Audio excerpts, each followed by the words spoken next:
guys through a run of Horizon Zero Dawn, but we're going to be going through the Frozen Wilds, which is the DLC or expansion of Horizon Zero Dawn. So, just some quick information here. This category is TFW, the Frozen Wilds, New Game Plus, which, you know, most people know New Game Plus, and Ultra Hard is the hardest difficulty in the game. There are some unique things about Ultra Hard, but we'll be going over that here in a second.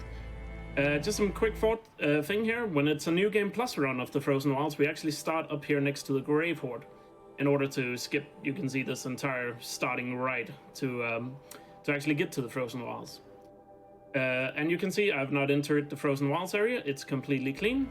And before we start, just to show it to you, I am on Ultra Hard difficulty. And as you can see, I cannot switch difficulty on New Game Plus. So, I think we are good to go. So I'm gonna assume you guys are ready with time, so I'm gonna count down from 3. So there we go. And 3, 2, 1, go. All right, Here we go. So thank you. So the Frozen Wilds here, it's a bit shorter run. It's only 40 minutes, so we don't have too much time to go over story details because there's quite a lot of it. So just a quick explanation of the story is in the Frozen Wilds is based on an area known as Yellowstone in the US, and there's a volcano erupting, and basically we have to stop it. Obviously there's a lot more lore to the story than that, but sadly in a short speed run we will not have time to go over it, so hopefully we can hopefully you will play the game or try out the DLC if you haven't to get more about it. So Ultra Hard, as I said, has some unique things to it, and we'll get to that in a sec. But right now, as you might have noticed, I am rolling. That is because rolling is the fastest form of movement in the game, and it's about what you would say 2 seconds faster for every 150 feet you travel in the game. And I'm so sorry for not using the metric system, but the game uses feet for distance. But yeah, so you want to go over the Ultra Hard stuff, Plagas, before we get the massive title screen here? Yeah. So Ultra Hard, as the name implies, it's really, really difficult. It's the hardest difficulty setting, and there are a lot of different things that make it more challenging. There's some basic things like enemies do a lot more damage. Also, all of your weapons are nerfed and everything. There's also some subtle things like aim assist, for example, is removed. And in this game, aim assist is really nice if you're playing casually for the first time, because a lot of the machines and enemies move very erratically, and aim assist effectively lets you curve your arrows into weak points like on machines or like headshots and everything. So with aim assist being removed, this means you have to lead your shots. You have to understand how the machines move. There's also other differences, such as when you go to merchants, a lot of things are like 5 times more expensive. Also in looting things you may not get like pick up as many materials. So right here, when we have dialogue in the game, we can just skip it using X, besides that one line Bertrand has here that we have to listen to every time. But yeah, merchants is not really going to be a thing because this is New Game Plus, so all our weapons are already upgraded and we have everything we need for a run. And Blagas mentioned that our weapons are nerfed on Ultra Hard, which is true, but given that it's New Game Plus, our weapons are actually quite powerful. So you're going to see some fast-paced combat when we get to it. And we're about to come up here to a first section where we're going to complete the Tallneck. And the Tallneck in the Frozen Wilds is a little different from what it is in the main game. Because in the Frozen Wilds, they added some extra stuff to it. It's actually broken, and we have to repair it by getting 3 different parts. Want to explain while I Sure. So do some stabbing here? You might notice some of these machines here have a bit of a green glow, and these machines contain the parts. So we have to kill 3 specific machines. This is the first scrapper that we kill using stealth. And now we're heading over to a cave where there's a really big mean machine called a Scorcher, which is very, very aggressive. It's actually the fastest machine in the game when you fight it. Yeah, and fast is an understatement for sure. That they can fly across the map and one-hit you if you're not careful. It doesn't practice social distancing, that's for sure. Ooh. I did a hit. Gotta be careful. Right here, I'm gonna abuse the fast travel system. You saw that at the beginning of the run, but when I'm inside the cave, I'm actually activating a campfire on top. And I need to go a little bit out the cave, because you need to be further away than 50 feet to use the campfire, but within 50 feet to activate it. You're gonna see that a couple more times in the run, abusing campfires like that. Because right now, we are now on top of the mountain where there are some glinthawks, and being on top of them, you know, we have the high ground, so that's a win by default. Gotta follow up. This weapon here is called the Forge Fire, which basically one-shots all of them. Yeah, that's a really nice weapon. By the way, shout out to Charlatan for finding the high ground strat there. He is doing the Spanish commentary right now, so shout outs to him. And right here, now we have all 3 parts, but we have to clear the tall neck of machines. So there are 2 glinthawks here and then 4 scrappers. I have to use an extra arrow on that glinthawk because I can only hit his armor plating there, so I do less damage. And right here, I'm gonna use the ice cannon to one-shot all of these scrappers. As you can see, this ice cannon just completely melts them as long as I hit a weak spot or a spot where they have no armor plating. And that finishes pretty much up the tall neck. That's the last of the scavengers. Yeah, and a small thing to note about this ice cannon is that most weapons are If I could bring them back. projectile based, and even though ice cannon here might very well be a very fast projectile, you might as well call it hit scan. So it's very, very nice to use in ultra hard. Also, shout out to Ice Psycho for figuring out the true power of the ice cannon for speedruns. Yeah. So also a thing you might be wondering here, since this is only a run, I guess I forgot to mention, this run we're only going to be going through the main quest of the Frozen Wilds. So you might be wondering, well, why are we completing the tall neck? Well, because in the main story of the Frozen Wilds, you have to challenge Air Attack, which we'll get to later. But in order to prove yourself worthy to challenge him, you have to complete 2 out of 4 objectives. So you can just have to complete 2 out of 4 you can choose from. Where the tall neck is the fastest along with the hunting ground. I know. So that's why we are doing this, I guess, side activity. And we'll get to the hunting ground later. And right here you're gonna see an instance of piercing checkpoints, because we can restart from safe here, and that places us a bit closer to our next objective, which is gonna be meeting up with Natuk at a control tower. Yeah, so we're completing the tall neck and the hunting grounds. There's 2 other options. One of them is to pick up and collect 9 pigments scattered around the map. But then you have to go all around the map, so that takes quite a bit of time. Yeah, they're all over the place. Yeah. And one of them is literally on top of a mountain, so obviously slow. And the other thing is to clear a bandit camp. A bandit camp is just too far out of the way to consider. Yeah, and with all the strats we have for the tall neck now, and get off. There we go. Doesn't really matter too much. I have to wait for the tower anyway. Want to explain it while I snipe all the enemies here? Sure. So we just took out a control tower there. Now, control tower is our a new thing of the DLC. But basically, they can do 2 really bad things. One of them is repair nearby machines, so they can make taking out machines take a lot longer or almost impossible. The other thing it does is it spreads this purple. It does this big purple blast, which can take out your mount or your robo horse. So we definitely need to take care of the control towers. Now, this particular control tower is a necessary one. That's a part of the quest. And we'll have to take out 3 control towers later, just because we want to keep using our mount, which is much faster. Yeah, so we have to take out the tower there, otherwise we cannot do enough damage, because the tower repairs machines extremely quickly. And yeah, also another thing that will be important later is that the towers actually do an EMP blast. So like I said, it stuns any machine you have overridden, which includes the mount. And it also takes away our shield when we're going to be using our shield armor later.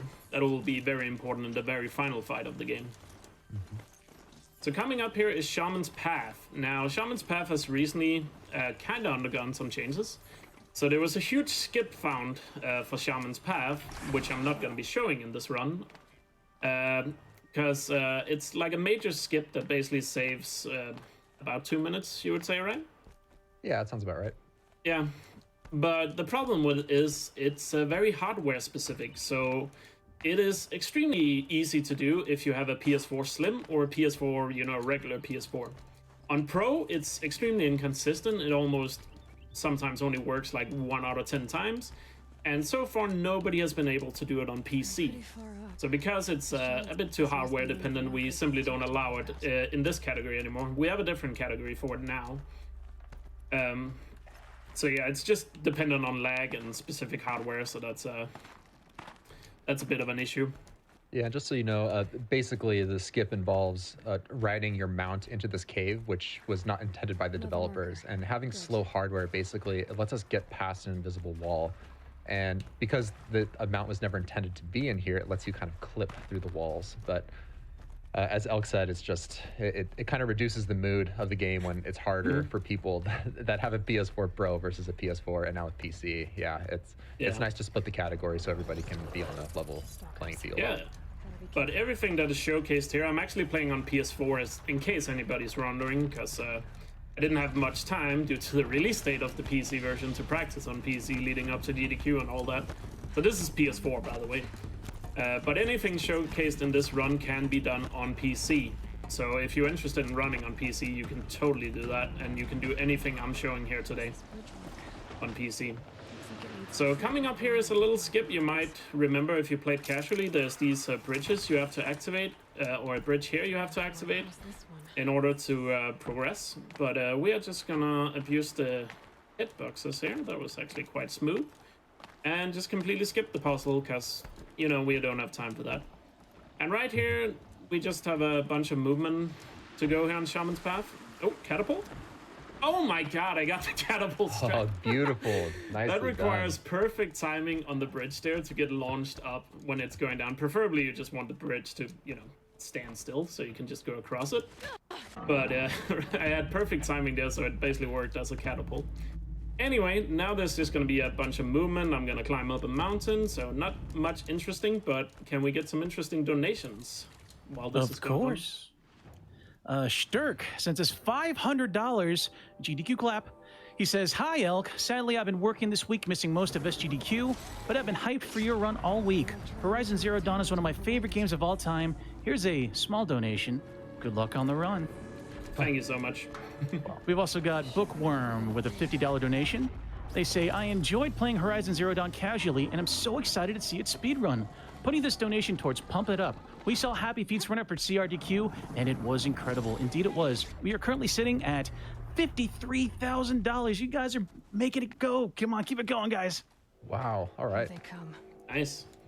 Just a quick thing I'll throw in here before we'll do a couple more donations. Is that you might have noticed here I'm just abusing the hitboxes up the mountain here. Normally there's a big climbing path you're supposed to take, but climbing is very slow in this game. You might think it's fast and snappy when you play casually, but it's a bit slow because of the animations and also inconsistent. So that's why we basically every time we can skip climbing, we skip it.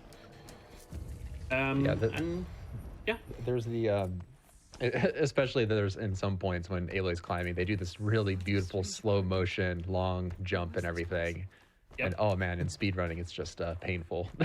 Yeah, forced slow-mo is obviously not something speedrunners enjoy. Anyway, right here, I'm just gonna complete a very simple puzzle, so I guess we can do 2 more donations here. Phenomenal. We have $50 from Onyx. They say, "So excited for Horizon Zero Dawn Run. One of my all-time favorite games. Can't wait to see the DLC crushed." Thank you. We also have $250 from Nightwig. The comment is in the form of a haiku. It says, "The game is awesome, but Gabe Stun Quick needs more games. So let's pump it up." Nice. Yeah, one of those puzzles there, that was basically, I guess, the tutorial version of the puzzle. There'll be a bit harder one coming up here in a sec when we meet up with Aurea here. And she's gonna be the one that tells us that you have to challenge air attack to get access to the volcano. And she'll tell us we have to complete 2 objectives, but we have already completed the Tolnik, and it does count. You can actually complete 2, and it just skips the dialogue. So, if you have done them already, but we'll do the hunting ground afterwards, since that works a little better for the routing. And coming up here, once again, you're gonna see me abuse the campfire. There was another one doing Shaman's Path, as you might have noticed. Fresh air ahead. In Frozen Wilds, we actually do this quite a lot at this point, abusing the campfires, whereas in the main game, I don't think we do it a single time, if I recall correctly. You would certainly be the one to know. Yeah, I mean, I've played the game a good amount at this point, I would say. But An understatement there, yeah.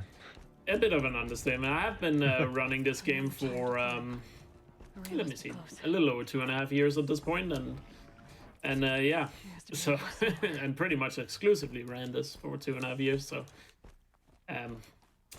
do have a good amount of experience at this point, let's say. Right here, we're gonna meet up with Aurea, and we're gonna do another one of these puzzles. So this one is quite bigger, and obviously I've done it so many times, so it's easy to memorize. But a good way to do these puzzles that I've found, and if you struggle with them, is to do them backwards. Because I can't explain you why, but my memory just works so much better when I do these backwards for some reason. I'm with you on that. I prefer to do these backwards as well, but I know there's some people that just prefer to do them forwards, which I personally find to be more difficult. But you know, to each their own. Yeah, funny enough, Aussie, he does it I guess forwards, but I guess it's because he's Australian. He does things opposite. Of course. Shoutouts to Aussie. He's a really good runner. He runs the game on the easiest difficulty, and he has absolutely crazy times and on the easiest difficulty as well. And fun fact, he was the one I originally learned the game from when I first started, by watching his runs. So right here we just activated a little backdoor for Cyan here, who is this AI. But now we're going to be headed to the hunting ground, so I guess we should start explaining the hunting ground here. We're going to be using the Storm Slinger for the hunting ground, because there's 2 trials you can choose from, and we only have to complete 1. And the control trial, which is where you're only allowed to use the Storm Slinger, is the fastest by far. But the Storm Slinger is a little bit interesting, because it's a challenging weapon to use. Because when you charge it up, you do more damage. But if you overcharge it, it's going to do recoil damage that fires back at you. And on Ultra Hard, it just so happens that if you don't have any armor or any potions to help survive, it's going to kill you. So you got to be really careful when utilizing it here. But I guess you could talk about why I'm wearing this armor at the moment, because it ties into Stormslinger. Right. Yeah. So the Storm Slinger, as the name sort of implies, basically shoots these bolts of lightning out. And so we're wearing specific armor which reduces shock damage to help mitigate some of that Storm Slinger recoil damage. A couple of other things to note about the Storm Slinger is that you can basically shoot the ground and create like an AoE. If you hit a machine directly, then all the damage will pretty much go to that machine. But if you hit the ground, you can kind of get some of that splash damage to take out nearby machines. Yeah, you can... And so, yeah, go ahead. Sorry. oh, sure. That's all good. So in this hunting grounds, there's going to be one big machine called a Ravager that we need to take out. And so we're going to focus fire on that until it's completely gone, because it can be devastating to deal with. And then there's 6 smaller machines that we'll have to work with, and that's when we're going to try to take or make as much use as possible out of that splash damage. Yep. So here we go. A good hunting round should be sub 30 seconds. A really good one, sub 20. Let's see how this goes. See how the marathon log is today. There's that Ravager in the back. Try to take that out. It'll take a couple of hits. You see that his health is dropping like crazy. And he's also spamming a bunch of health potions to try and not die. Using a ton of health potions right now, and then it's just kind of hitting all over the ground. This is a really chaotic fight. 23, pretty good. Very nice. A quick little restart from save will pull you right back up to talk to the hunting trial manager, keeper. Yep.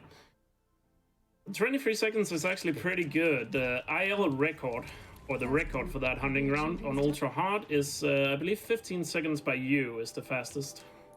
Yeah, I got it once in a run. Unfortunately, I couldn't submit it to the level leaderboards just because it was in the middle of the run. I couldn't verify difficulty at the end.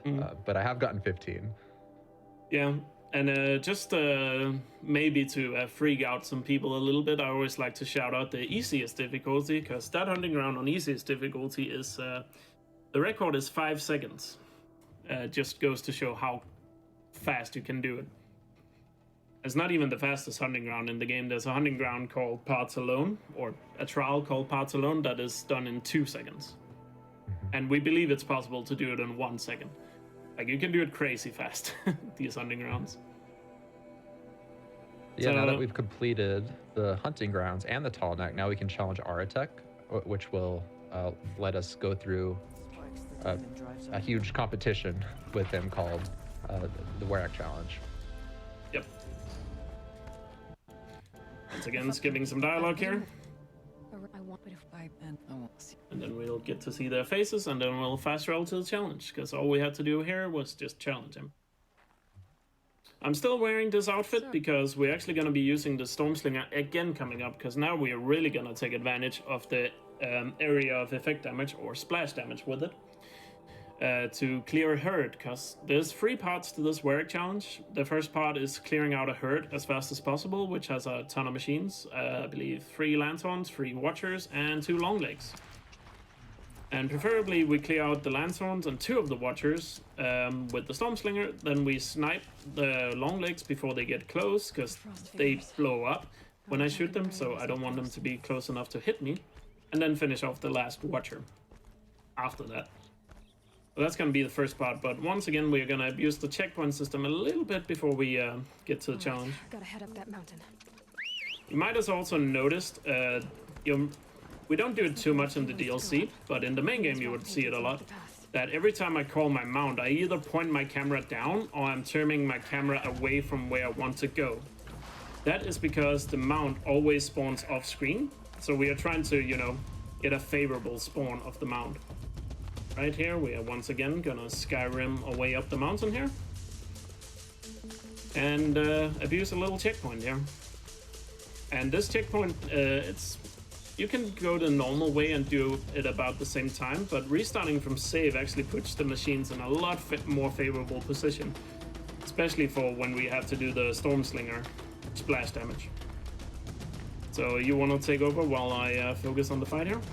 Sure, so we're scaling this mountain until we hit a checkpoint, and we can look for the dialogue, hit the checkpoint, we'll do restart from save, and then we're going to whip out that Stormslinger and take out the Lance Horns, as I'll just described.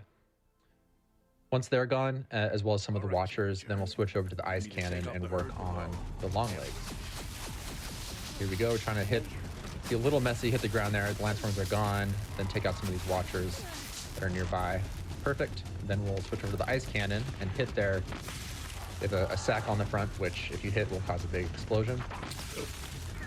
Missed. Watcher's hitting me as well.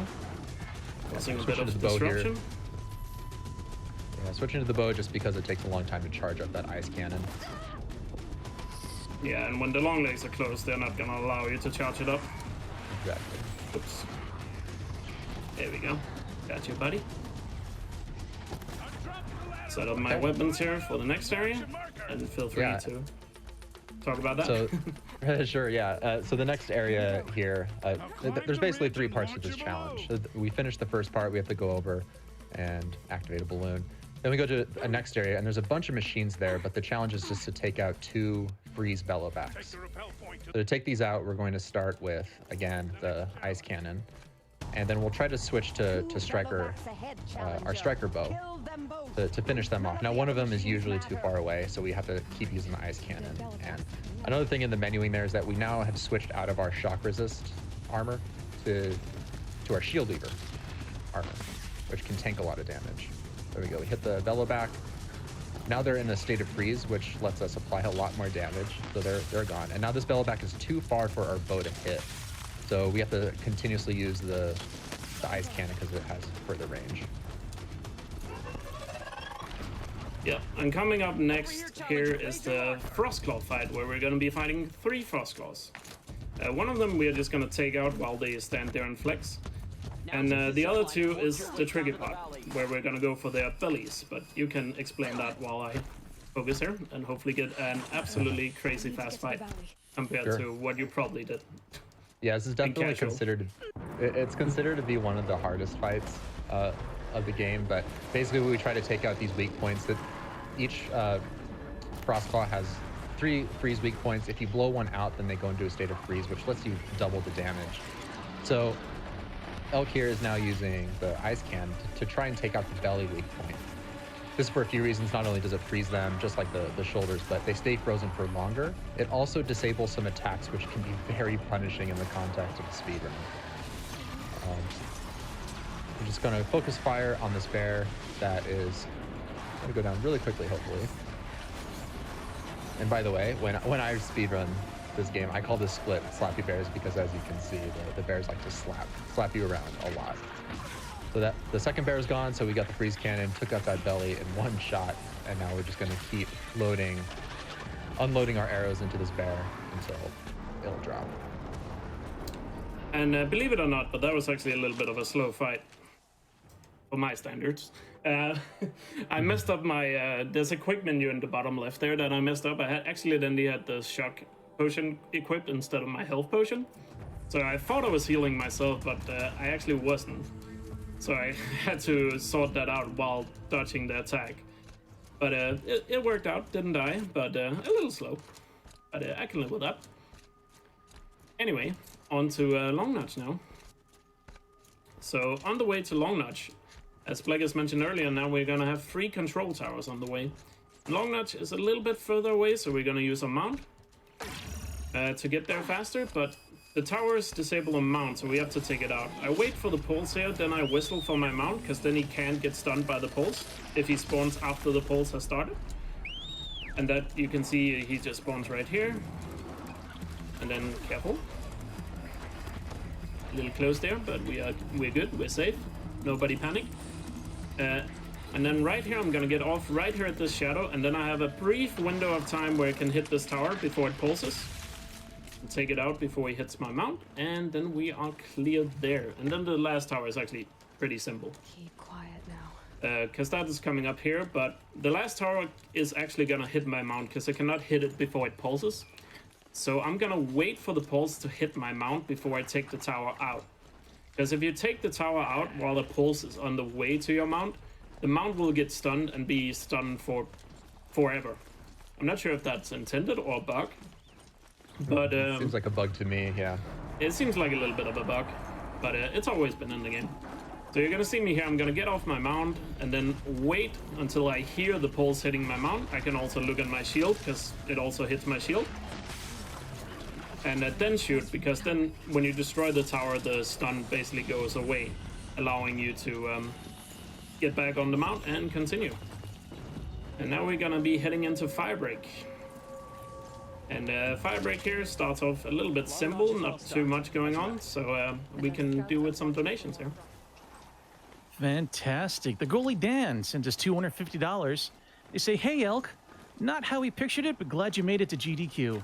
Glad to contribute to a great cause and a great runner. Go fast, just don't lose your focus." I'd like.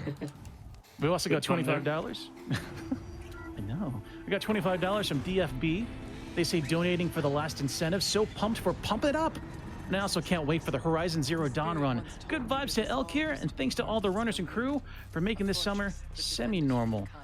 Yes, indeed. We are almost at $55,000 for Pump It Up. You guys are knocking it out of the park. Again, let's keep it going. Yep.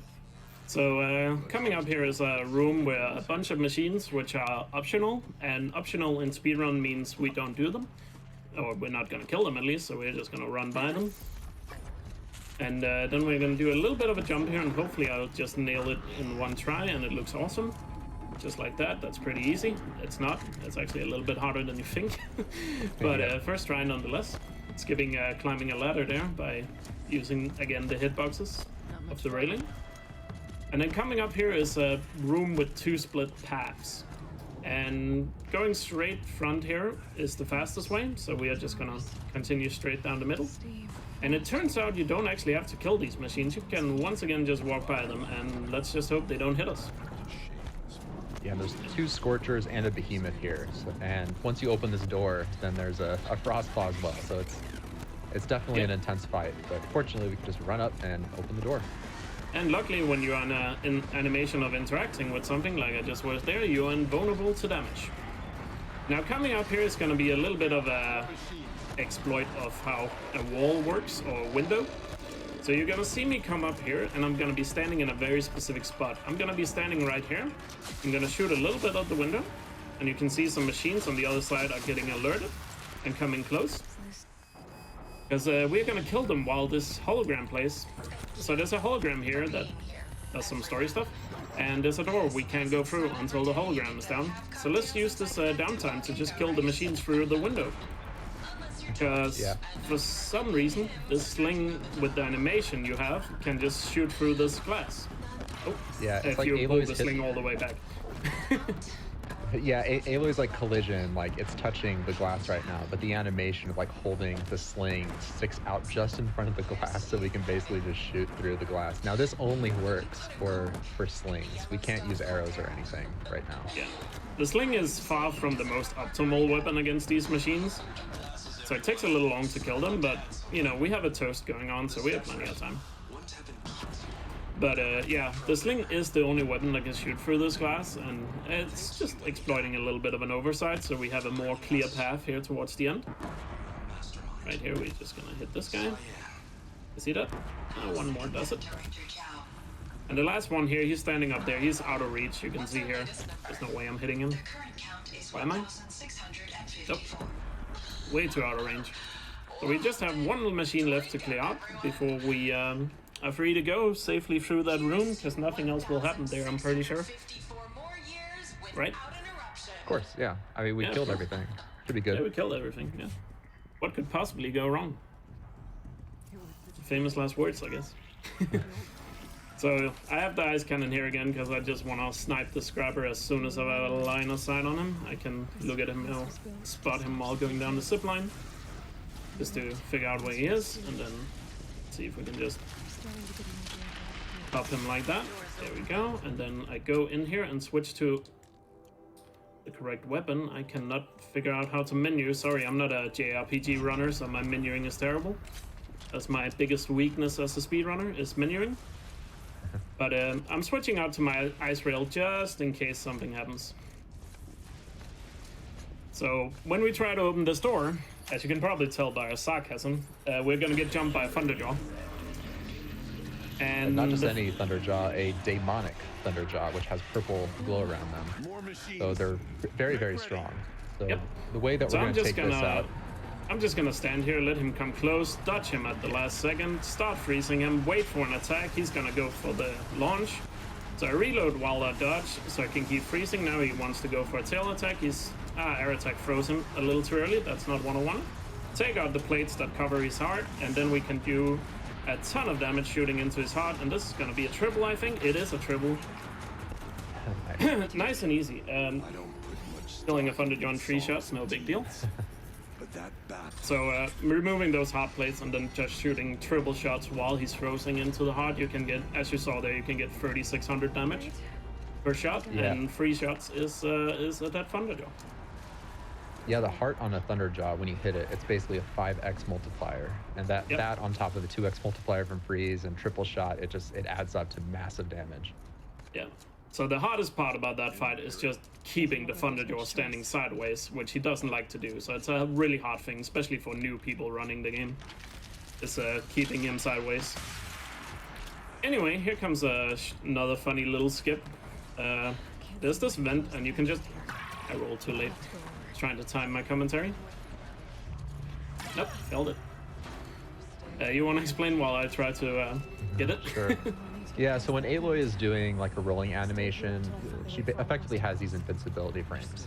And normally you're supposed to climb around this vent because, as you can see, it just keeps knocking you back. But if you can time it just right, you can roll through, remain invincible, get on the other side of it, and then it'll kind of knock you forward beyond the vent. Barely far enough. And it's very precise, because we only have the long roll here, because that's faster when you're rolling in the game. You don't want to learn the long roll if you're running the game. With the long roll, it's a lot easier because you actually have more invisibility frames. But with short roll, it's a little bit harder to hit, but there's a certain angle and stuff, and it should be consistent, but you know, not in a marathon, I guess. So right here, you might have noticed I also took out a watcher like a second ago. Now I'm gonna place some proximity bombs, which are basically mines. Then I'm gonna do another unintended jump onto this crate. And those mines are gonna stop that shell walker from getting out too soon, allowing me to override this in peace. And also, I am actually escorting air attack and Araya here. So killing the watcher and stopping the shell walker prevents them from fighting, because they are the only ones that can open this door. So now we just wait for that. So I guess we can throw in a quick donation here, or two. Yeah, sounds great. Ardo sends us $165.40. They say, here's to 1,654 years without an eruption. Drinks up, everyone. Shout out to all the Horizon Zero Dawn speedrun community, especially to Elk and Bluggus representing on SGDQ. Thank you. To any human responder. And right here, I'm just abusing the dialogue because Cyan is talking here again. So when you open up your menu in this game, the game slows down. But when dialogue is playing, the game can't slow down. So if you can craft ammo while dialogue is going on, it doesn't slow down the game. So it's a nice little way to, you know, use downtime to speed up even faster. So if you saw me craft a little weirdly there, is to try to time it with the dialogue, basically. And now we have another skip coming up, because this next room you're supposed to kill a lot of enemies, then do some parkour, Maybe you're right. and then move on. But we're still gonna do parkour, but we're not really gonna kill anything. You wanna explain this room, Bluggus? Sure. So it turns out, like the door, as we mentioned, like Buddy AI is what opens those doors. So it turns out we can run up and bait a machine. And it's not just Buddy AI, but enemy AI can open them too. First off, we're gonna hop on this shell walker. It's one of my favorite little skips right here. Yeah, Just that jump shell on his walker head. doesn't have a crate on it, so you can basically just use that shell walker as a stepping stone, skipping a bunch of climbing. It's pretty funny. You just Yeah. bonk on his head. Ooh. But then we go over to the door here, and we're gonna drop a bunch of proximity mines and try to bait one of these scorchers to come in and hit the door for us. Yeah, and he's basically gonna hit us too. So I'm gonna be trying to stay alive, because I'm basically just tanking the full hit there. You can easily die from that, but we're good. And then That was once a nice- again, a nice I'm fast gonna one. use gravity to get down, because gravity is faster than climbing down. And yeah, that clears that room. All right. And now it's time for the famous yeet. Human responder. The The yeet fest. reconfiguration of this facility. So we're- the most inconsistent skip in the run is coming right up. So if I get it first try, I'd better see some hype in the chat. I can't see chat right now, by the way, but I'm gonna check the bot later, so don't disappoint me. But yeah, I'm gonna use these tear blast arrows to jump a little further. Wanna explain while I do Sure. it? So doing this next section casually takes about 4 minutes, and with an older speedrun strat, it takes about a minute to get through. Now we can use these special arrows called Terra Blast arrows, which does like a small explosion on Aloy, and then it'll knock Aloy. And if you can time this just right, you'll knock Aloy forward. But there's some interesting things with the physics and these arrows that they don't always work as expected. And as you can see right there, Aloy got knocked a little bit sideways, which doesn't intuitively make sense. This kind of Nah. Yeah, Yeah. you wanna be as straightforward as possible so you can land on the other side. This is right, one of right. those classic rooms that are designed. We see a lot in video games. If you played Ratchet and Clank, they're all over it. Where it's like the level is designed so that the exit is right next. Ooh, that was close. To the beginning, and that is obviously just a gift to speedrunners, because then we just have to find a way to make it to the end. And yeah, that's what we're trying to do here, but it's very precise. many runs have been lost right here because it is towards it's like in the last third of the run or so, or maybe the last quarter.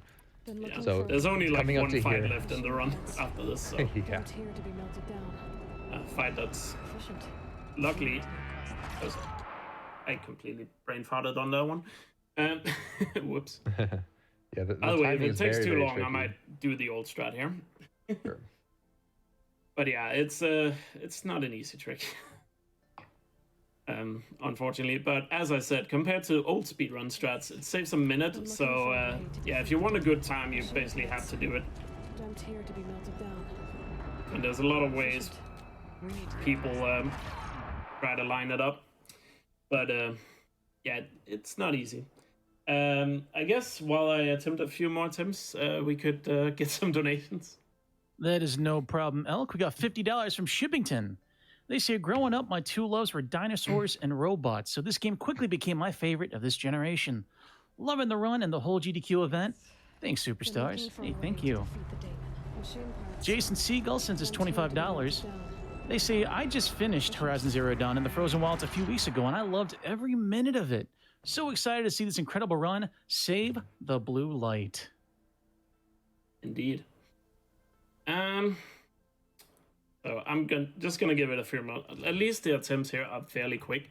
But if I keep failing, I'm just gonna do the old strat, and I apologize for that. So let's try one more time. Come on now. We need to get across that. Hey, there we are. There it is. Easy. One more is all you needed. Yeah, one more was all I needed. Yeah. Let's not. Let's not talk about how many attempts that was, because I didn't want to keep count. Yeah, fortunately, this game on the leaderboards is timed without loads, just for, again, the hardware differences and everything. So fortunately, each attempt there only takes 11 seconds. Once you remove the load, the load takes longer than each attempt itself. But obviously, you want to do it first try. Yeah. So like Blackers mentioned, we do time speed runs of Horizon Zero Dawn with loadless time, because loads varies a lot depending on PS4, if you have an SSD or not. And now PC is out, so that makes it even more varied. So loadless time is normally used for these runs. And I am timing the run loadless right now, so I'll let you know what the loadless time is when we finish. But now we got one more puzzle, and then we have the final fight, which is commonly known as the Fireclaw fight, or the hardest fight in the game, both casually and I guess speedrun-wise. So we're gonna do a very specific strat for the Fireclaw to make it a little easier. So the Fireclaw, hopefully, he doesn't do it all the time, but he's gonna flex in front of us for a couple of seconds, giving us time to freeze him. Then I'm gonna do triple shots, which means shooting 3 arrows at once, by the way. Body shot, 2 body shots on him, and then I'm gonna take out his belly. Keep moving towards the core. So that's what you're hopefully is gonna happen here at the start. But first, I'm just gonna snipe the tower from really far away, starting the cutscene a lot earlier than intended. All right, he is standing right there. Please flex. This won't be easy. No, he's going for the instant attack, it seems. Or is he? No, he's flexing. Just turned it off. There we go. Yeah, he just wanted to really show it off from the front. I guess it's his good side. So 2 body shots, and then hopefully we'll destroy the belly in this one. And we did. So, want to explain why taking out the belly is very crucial in this fight. Yeah, so the belly, just like the frost claws from before, like this is a much bigger bear with bigger attacks. So he can also do this dig attack, which prevents you from doing anything. But the most important thing is that when the bear has the belly, the bear can unfreeze and you lose that massive damage buff when frozen. So you want to take out that belly as quickly as possible so you can refreeze the bear, and that way the bear will remain frozen. Now, during this fight, we took out 1 control tower initially, and another one happened to pop up, which repairs the machine, so you need to take out that control tower as quickly as possible. And once we start to continue to damage the bear a little bit more, we'll see another control tower pop up. So we got him refrozen, another arrow brought up the control tower, so this is the last control tower here, and now the bear is remaining frozen. So we can just start unloading arrows with massive damage until the bear is taken out. Yeah, and a tip if you're playing this game casually and you're really struggling with this fight. Like we said, take out the belly, because it removes a ton of his attacks. And when he's coming straight at you, the best way to dodge him is to go straight between his legs or under him. A lot of people, when they do it casually, they try to, go underneath him. Or, they try to go to the sides or run away. That is the worst thing you can do. So go in between his legs and destroy the belly. And you will have a much easier time with the Fireclaw. Anyway, that was the last fight in the run. Now we just have to go back to Aurea's retreat, do some dialogue, and that is actually the run over after that. So, yeah. And I was told that we did meet the incentive for showing off the flying mount glitch after this, if I'm correct, right? Indeed, you did. We're going to see Robo Horsey fly tonight. Yep. So yeah, just coming up here to the end. Aurea sacrificed herself to save Zion and stop the eruption of Yellowstone. And I'm sure you probably know that if Yellowstone were to erupt, that would be pretty bad. Hello, So now we just need to talk to Zion. Once that is done, we fast travel outside and then we'll talk to Aratak, and that's gonna be time. So fast travel, and then time is coming up as soon as I talk to Aratak. And time. So that finishes off the run here, and I had a loadless timer going at the same time, and I can say this run actually, even though we failed Tail Blast Skip a lot, which does make the RTA time look bad, it wasn't that bad loadless, so I can put it up here on screen. As you can see, the loadless time was a sub 40. It was a 39.56, which is really good. My current record, which is still not that optimized yet, I'm still working on it since the rule change we talked about earlier. My current record is actually 39.09, so it's, you know, not that far off. She was willing. So a pretty good run overall, I would say. Everything went fairly smoothly. It was, I would only say Tail Blast Jump really went extremely badly. So that's very nice. Especially a good redemption. I did this run last year at ESA Winter, and that was one of those marathon runs where everything went wrong. So it's nice to redeem myself here. So I guess now we should be ready to show off the incentive. So I assume we are ready to just show it off? If only you could have heard it, brother. Now I understand. There's some... I'm just gonna go into it. I'm gonna skip the final dialogue here, which finishes off the Frozen Wilds. I guess a quick note here, a lot of people always ask this. There's an errand after you complete the main quest of the Frozen Wilds, which a lot of people ask about, which have you kill 5 Fireclaws that are scattered throughout the map. A lot of people think that's part of the main story, but according to the game it isn't, because it's counted as an errand in the game, basically like a side quest. And therefore it's not part of the main story. So if you're wondering why it's not in the run, that's the reason. It's not listed on the main quests. A lot of people think it does reward the best weapon modification, the pristine coil, but that's the only reason you really want to do that. Yeah, exactly. So yeah, if you think it should have been in the main quest, don't complain or in the run, don't complain to the speedrunners. Maybe complain to the developers that they didn't count it as a main quest, which I guess it totally could. Alright, so now, since you guys were so generous donating for it, we're gonna do a little tutorial on how to get a flying mount in the game. So what you will need is a weapon that can stun. It can be a rope caster, it can be a wall bow. I'm gonna use a wall bow because that's the best thing, I think, to just stun it. And then I'm gonna go over here. This is on the map here. This is Meridian right here. And then it's right here to the left of Meridian at Bright Market. And then this campfire right below it. You want to fast travel to that. So follow along here if you want to replicate this. And one thing I just quickly want to point out. This works on current patch on PS4. I am currently on the current patch of PS4. And it also works on PC. So you can do this both on PC and on console. Now, the mounts here, or the chargers, which we are going to use to create a mount by overriding it, we're going to have all of them here. Try to get them to chase me. We want them to enter Bright Market. If I override a mount and try to ride it into Bright Market, it will not go in, because mounts are not supposed to be inside settlements. They're not allowed to be. But if I get a machine to charge me, or charge after me, into Bright Market, inside the settlement, he will be inside the settlement, I can stun him, and then he will be a mount, and he will be inside the settlement. And when mounts are in places they're not supposed to be, I need him to be a little closer. Come on. I know you wanna. The line for the settlement is starting right here, or the village, where the border is for it. Just need him a little closer. Come on. get a little bit reluctant. And by the way, there are multiple places in the game where you can get a flying mount, but this is by far the easiest place to pull it off. Come on. Chase me, not them. A little bit further, that should be good enough. Oh, there we go. Good boy. Good boy. So now we stun him. And once he's stunned, or wherever you have managed to get him stunned, you can now override him. And hopefully I am inside the settlement. I really hope so. Yeah, we're good.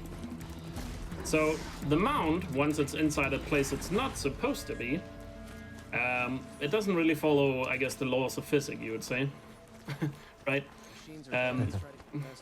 So what you want to do now that you have a mount inside a settlement is you want to head back here to the house that is right here at the back side. And you see this staircase leading up.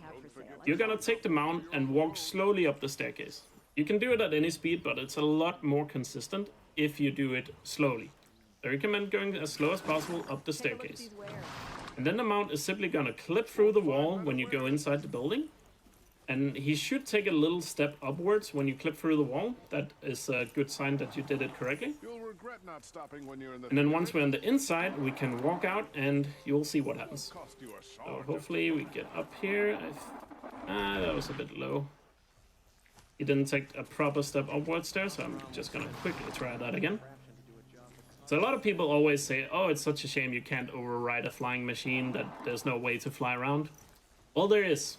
It might not be intended, but it is a feature in the game. So stop saying that. Anyway, let's walk through here. That looks, I think that looks good. Then once you're inside the room, you run outside. No? I think I needed a little bit more height. See, it's not fully consistent, and one of the main reasons we don't use it in a run, it also is a little slow to set up, as you can tell. So try to get the proper step up. Don't know if that's good enough. Huh? Needs to take a little bit bigger step up here. I apologize that it looks like it's not working, but trust me, it should be here in a second. Don't pass up these goods. Yeah, the collision is definitely underdefined for mounts, and that's how we can clip through in a lot of indoor areas. Yep. Places, and that's why there's invisible walls saying, oh, you can't bring your mount here. So if you just find a way to get your mount into an area, just like we did here, but with the overriding, baiting the mount into that area, then we can start to do all sorts of interesting things. Why is he not taking a further step up? Slow down a little bit there. I apologize that it's not working quite yet. Walk out here. Oh, there we go. It's not that much height, but there we go. We are now flying. I should have just went outside the balcony. You might think it's not that much height, and you're right. But Bright Market, which is the village I'm in here, happens to be on top of a cliff, so we can get a bit more height over here. So now we have a flying mount. As long as you don't touch anything on the ground, your mount will stay in the air. A quick thing to point out, if you get off your mount, you will fall, but the mount will stay. So don't get off if you intend to using it a lot. And yeah, now you have a flying mount. Some things I quickly want to point out with the flying mount here, if you're going to use it, is try to find a Stormbird and fight it. It's really funny, because the Stormbird, obviously the way the Stormbird was programmed, it doesn't have any attacks that goes upwards. So it can't really fight back. By the way, here's Meridian from a little sky view. So if you fight a Stormbird, it looks pretty funny, because he has no way to really fight you. But it looks pretty funny. And also, I know a lot of people that play this game are really into photo mode. So if you use a flying mount glitch, like this one, you can get some pretty sweet angles of different places. So if you're a big photo mode user, I'll recommend it. To take some great photos. And like I said, there are other places in the game where you can trigger that, but the one I showed right here is by far the fastest one. So I guess we'll get ready here to sign off. So thank you so much for having me, GDQ. It was a pleasure to do the run here for you, and I hope everyone enjoyed it. Yeah, and just here at the end, I want to give a massive shout out to the Horizon Zero Dawn speedrun community. You guys are awesome. The community has really grown here lately, and 2020 has funny enough, been quite an amazing year for Horizon speedrunning. A lot of new runners and a ton of new things have just been found like almost every week for the past couple of months. Kind of crazy. So a huge shout out to everyone in the community for all the hard work. And the future is looking bright. The PC version just came out, so that's a new journey that begins for us. As well as the Forbidden West game, which is the sequel coming out next year. So the future is very bright for Horizon and Horizon speedrunning, so that's very awesome. Do you have anything you want to end on here, Plagueis? Yeah, I just want to say thank you to GDQ for getting this game accepted. We're really, really thrilled to be able to show this off. And it's been nothing but short of a pleasure for me to be involved as a part of the community. Also, I wouldn't be speedrunning this if it wasn't for Elk, so it's really great to see the community grow and everything. And also, thank you everybody for donating as well. You're doing amazing things by doing that. So thanks again. You can see it stays up there if you get down. Anyway, that's all for us. So thank you for watching. And yeah, enjoy the Metroid run coming up. See you, everyone.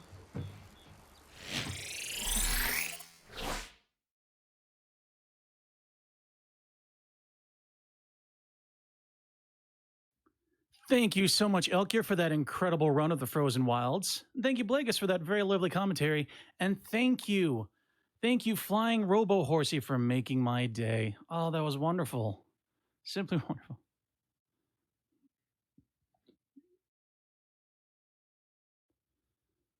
We got $55 from Downtrodder. It's got their finger right on the pulse. They say, I can't wait for Forbidden West to take over my life. May you always take your prey. In you, all things are possible. Thank you so much. We've also got $10 from Siebes. They say, I don't know what Pump It Up is, but anything to keep the fun of donations going. Thanks for the good work, guys. All right. If I got to make a case for a Pump It Up, if you haven't seen Happy Feets steal the show at CRDQ back in April.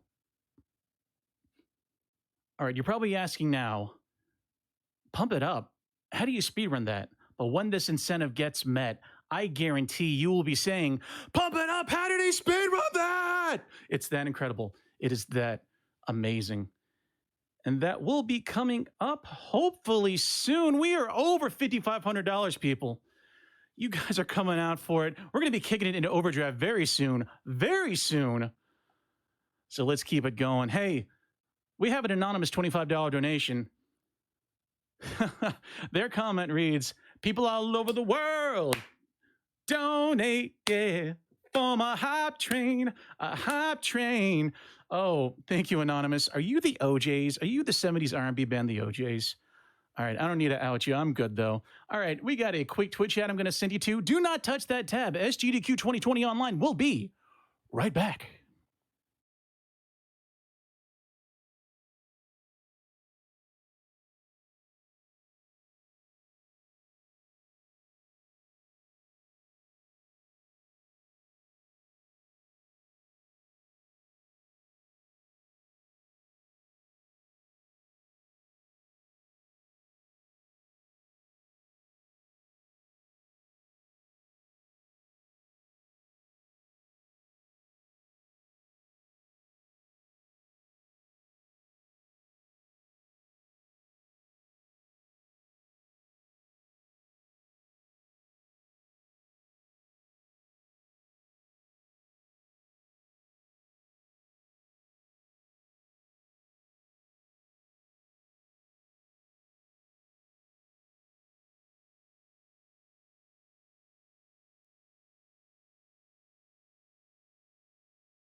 Welcome back, everybody, to Summer Games Done Quick 2020 online, powered by Twitch.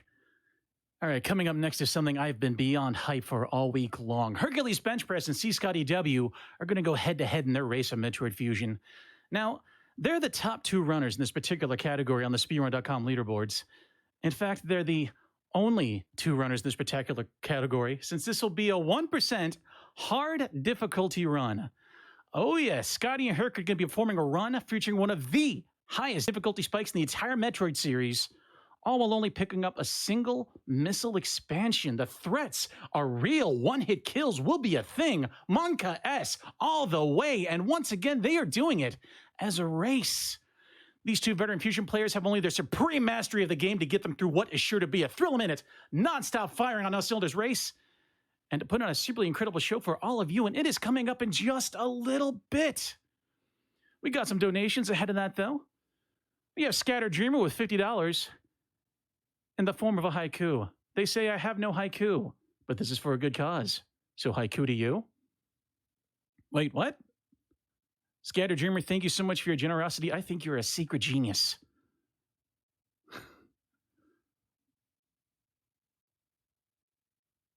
Hey, we've also got $10 from Sad Machine. They say, love the SMB races and excited for Horizon Zero Dawn, Metroid Fusion, and the Breath of the Wild runs coming up. Money is a bit tight at the moment, but I wanted to give a little something regardless. Let's get that Pump It Up run. Indeed. Thank you so much, Sad Machine. You make us all very happy.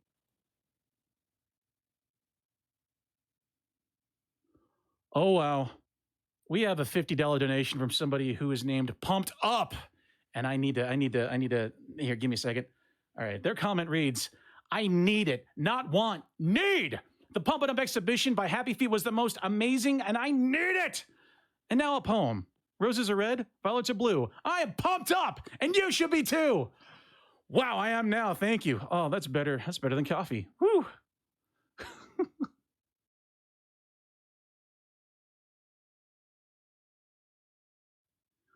We've got $25 from Hans and Franz. They say, hello, I am Hans, and I am Franz, and we want to pump it up. Oh, we're definitely going to pump it up. Where are we at now? Let's find out. $57,000! Whoa! Everybody, you are coming out for this. I'm so excited to see this. Thank you. We're going to make this happen tonight. We're going to be seeing Happy Feets. He's going to be holding on for dear life to that bar. I'm so excited. Thank you so much.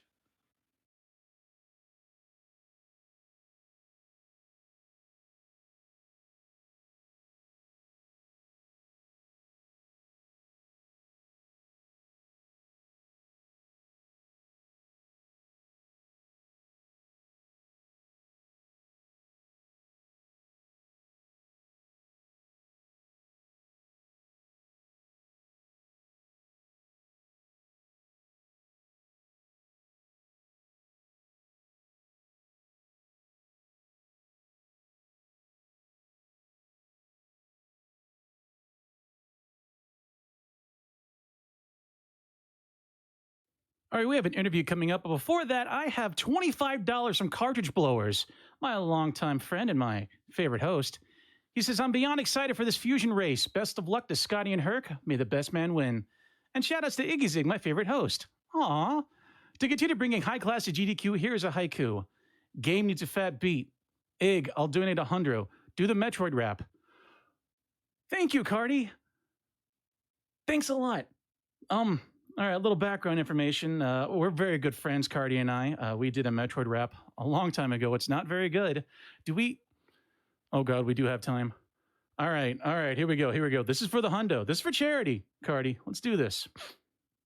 My name is Iggy, and I'm here to say I love Metroid in a giant way. Samus Aran is dutiful and cool, but Mother Brain is undutifully cruel. Zoomers, Rinkas, and Zeelas are nice, and Rinkas too. All man I said, Rinkas twice. A true piece of space is what we pray, but some missile tanks help along the way.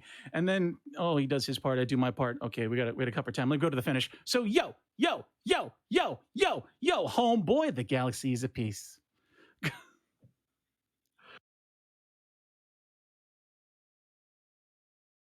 Thank you, Cardi, for being a very generous person and being a very questionable friend.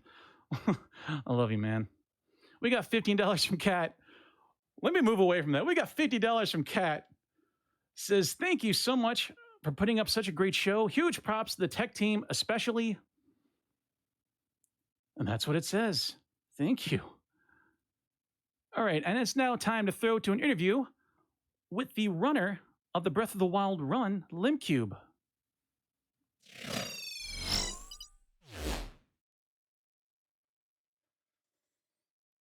Hello, everyone. Kungfufruitcup back here once again with you all. You can't get rid of me that easily.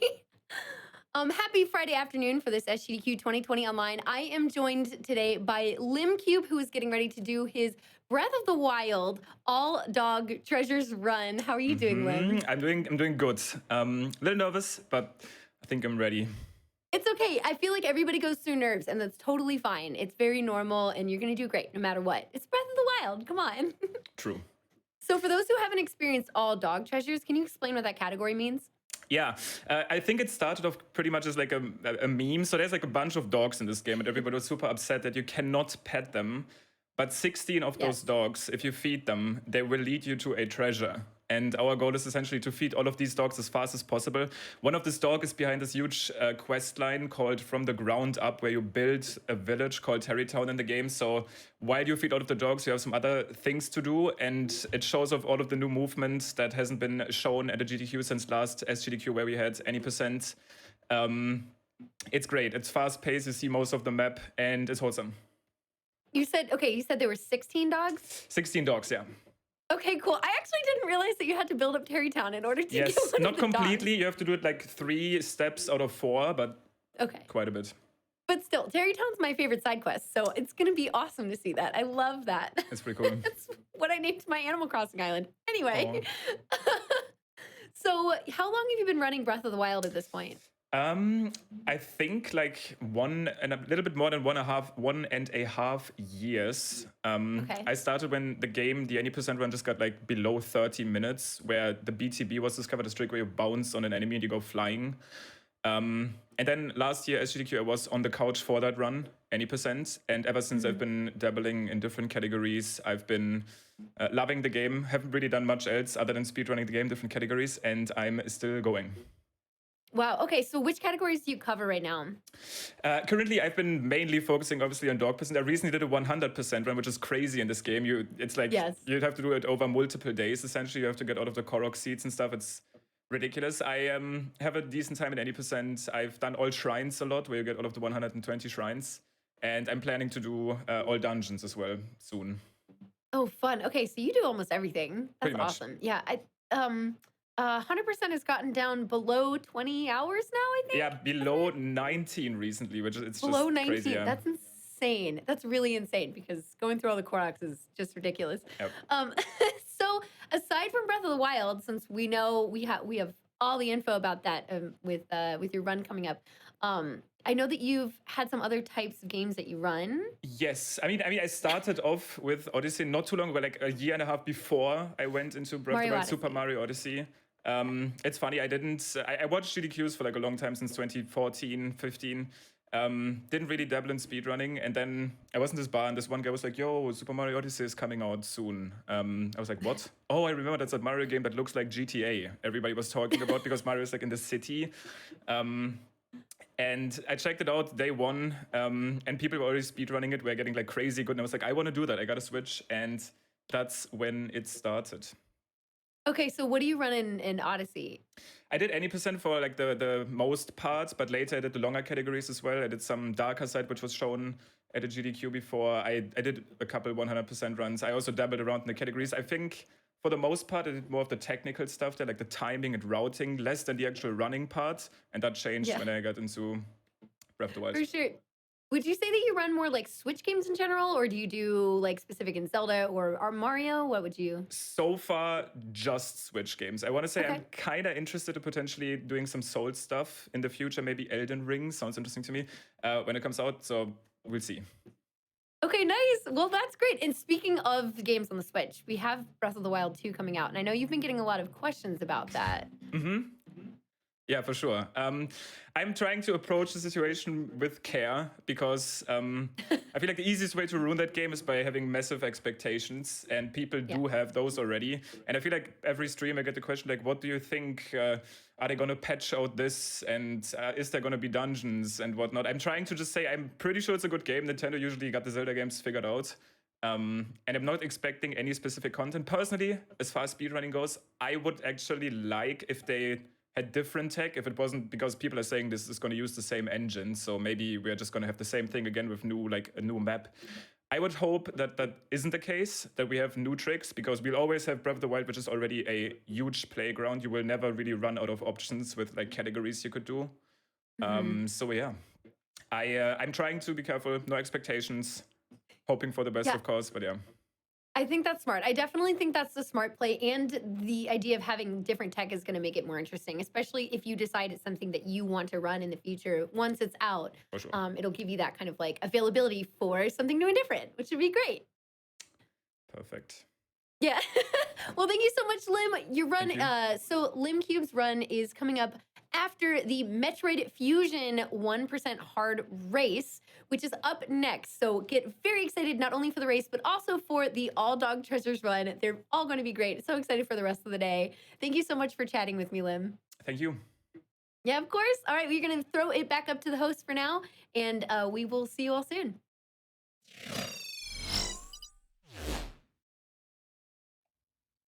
Hey, thanks, Fufu, and thanks, Lim. I can't wait to check out that Breath of the Wild run.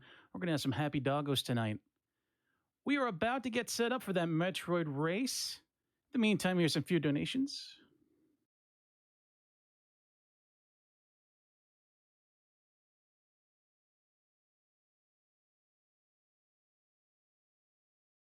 Ashiako at $25 says 1% Metroid Fusion. What does this even mean?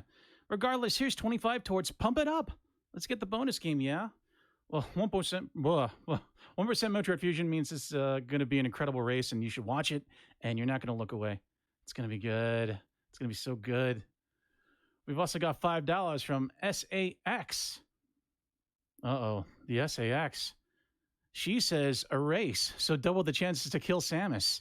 And they're only getting 1% items? Ha! Good luck. Oh, yeah, that pesky SAX, that wicked virus manifested in armor. Did I just spoil people for Metro Fusion? I'm really sorry if I did. But yeah, she's going to get clowned tonight by these two awesome racers. It's going to be cool.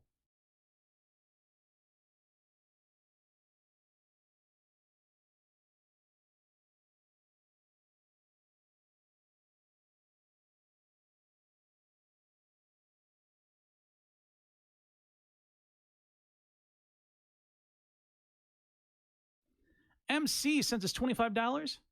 They say, please help. I don't know what Pump It Up is, and I stubbornly refuse to Google it. I need you to get us over the $120,000 donation line so the incentive is met. How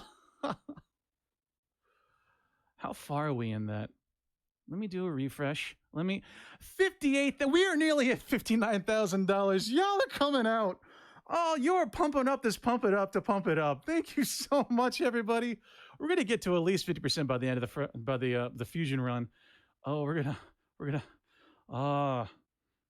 Okay, I gotta have my words. I'm a host. I gotta have my words. Thank you so much for your incredible generosity and to help make this showcase happen. Thank you.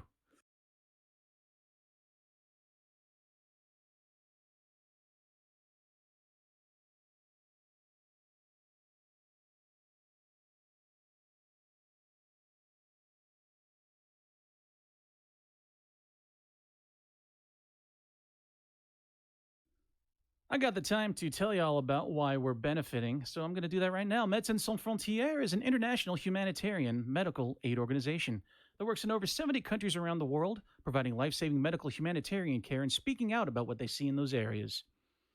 Their work aids people based solely on need, irrespective of race, religion, gender, or political affiliation. MSF is committed to safeguarding their patients' right to autonomy, confidentiality, and informed consent. 90% of their staff is national, meaning they live locally and are from the country they work in. MSF relies mainly on the generosity of individual donors, with over 90% of MSF's income coming from private donors giving small amounts. Much like this event. You want to find out more information? You can check them out at doctorswithoutborders.org. Thank you for all the good work you do around the world.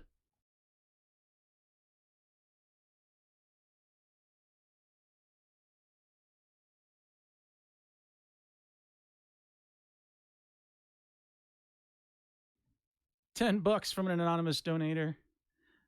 They say $10 for that rap god. Oh, thank you so much. It's like people are saying I'm some sort of rap god. Huh.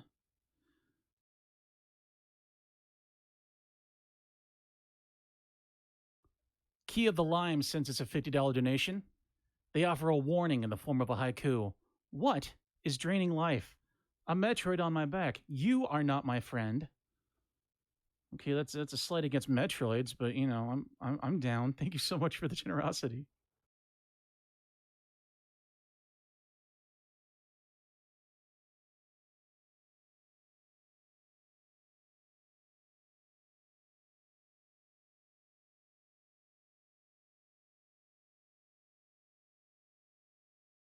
S18 ALG with a $50 donation says, French commentator for Metroid Fusion here. Good luck, everyone. And I want to say to you, bon chance for trying to keep up with the race. It's going to be something.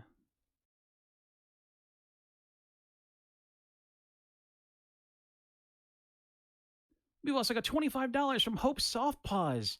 They say, greetings from Colorado. I'm really looking forward to that Metroid 1% race. GDQ is always a great time for me and my fiance to get together and chill out while watching some awesome runs. Also, one of the name choices for the Lapras is my name, so I had to put money towards that. Oh, thank you, Hope.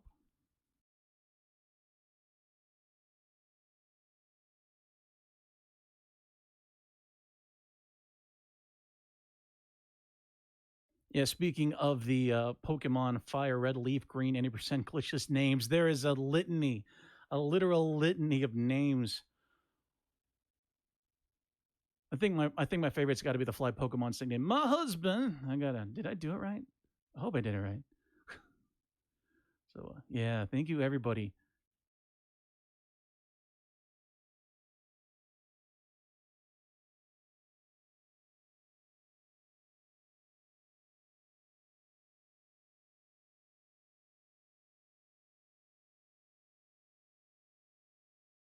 The Loneliest Wolf by Choice sends a $5 donation.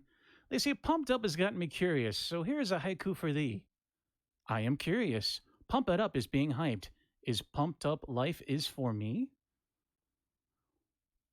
Close enough. Thank you, Loneliest Wolf by Choice. I'm loving all this creativity from your donations. Thank you so much, everybody.